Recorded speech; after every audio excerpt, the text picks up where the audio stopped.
Greetings and welcome. This is yours truly, Sugikon, and today I'm going to be reviewing the relaunch of Games of Glory. And I have still the old review of the game, which was released back in 2015.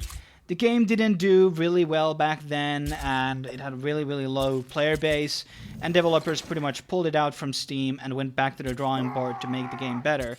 And I have to say, back then I endorsed the game, and I thought it had potential, but I did feel it was very unpolished.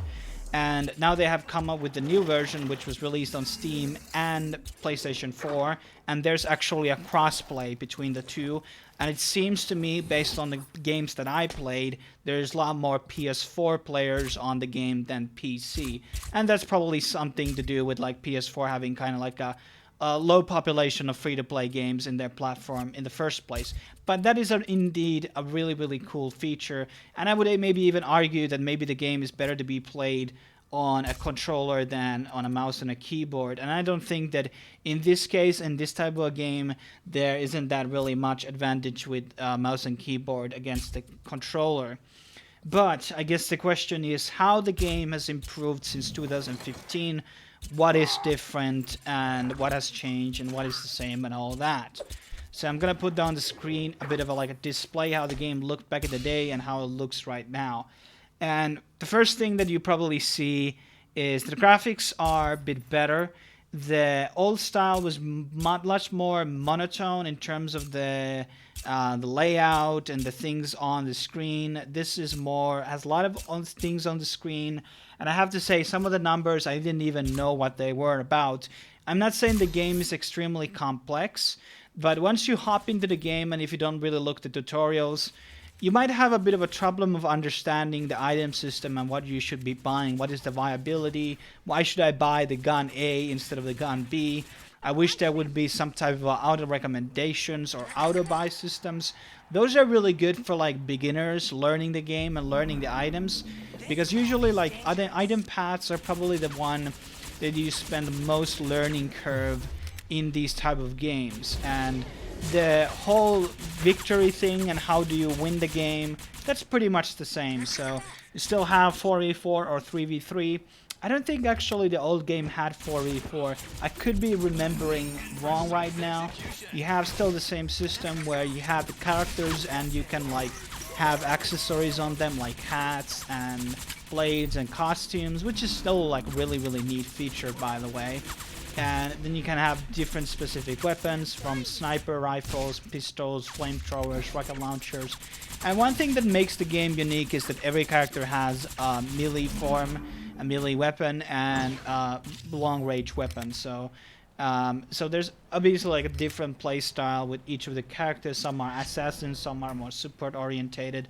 I do like the designs, and there's even a dev blog looking at the comparisons between the old version and the models in that version, and it has improved definitely. I would say maybe the UI is a bit more messy in a sense because there's a lot of information on the screen and you may not wonder like exactly what it is. I don't think it's the most clean. I don't think they used really the right fonts. And when I made the Steam review of the game 2 years ago, I did endorse the game back then. And I mean, give it a thumbs up. And now I'm gonna give it a thumbs down from the fact that it's really didn't improve enough in these 2 years to compete with the market. I still would definitely choose Battle Right over this game. And the core reason to that is just very simple. Is because Battle Right's engine is just much smoother than it is in this game. It still feels a bit clunky. It's not as bad as it used to be. The movement is okay, but it still don't feel like the very... I think in these type of games where every second matters, every moment matters, movement is everything.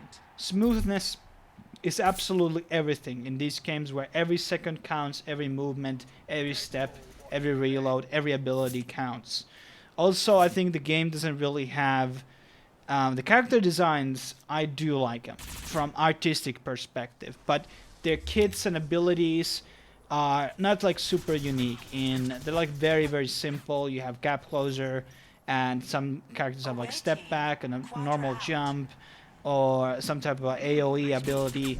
They haven't really done much with the environment, and ability. I guess they would make them a bit too OP, I guess, but I just feel like a lot of the characters are kind of boring to play, and it doesn't really matter who you play because you still will be shooting or going into melee.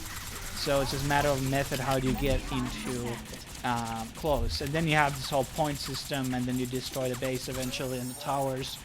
And I'm not really sure, do I like this game mode? I don't find it really exciting. The games last around 15 to 10 minutes. Is a good time. You can play it on a lunch break, or if you don't have time to play something like a MOBA, which can last like a fair amount of time.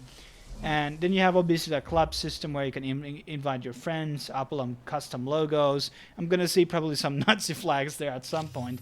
And you can rise this like ranks together as a team. But I mean, despite all of these upgrades that they did for the game, I'm still not very convinced.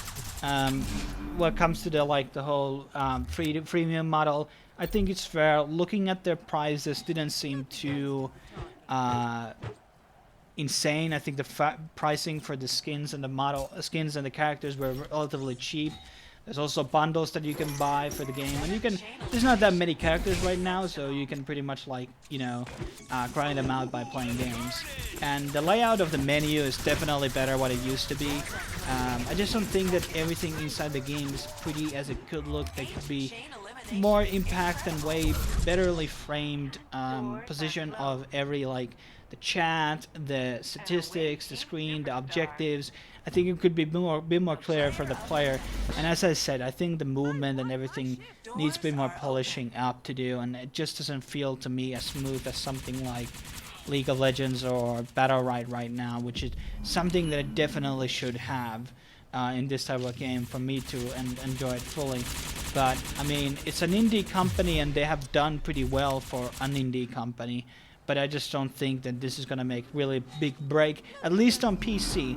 But as I said, it has a bit of an audience on PS4, so it's definitely possible that the game will perform rather well on PS4, which is not saturated with these type of games, and the crossplay is definitely a nice feature. And I'm not saying that the game can improve, it's definitely out there and possible outcome, but I mean, if it took 2 years to get this point, I don't really have my hopes too high. And thanks for watching this review. Check out my other reviews for MOBAs and arena games on my channel. If you're interested in this type of stuff in general, you definitely should subscribe. And thanks for watching, and I will see you guys next time. Cheers. Where's my ship? I want my ship!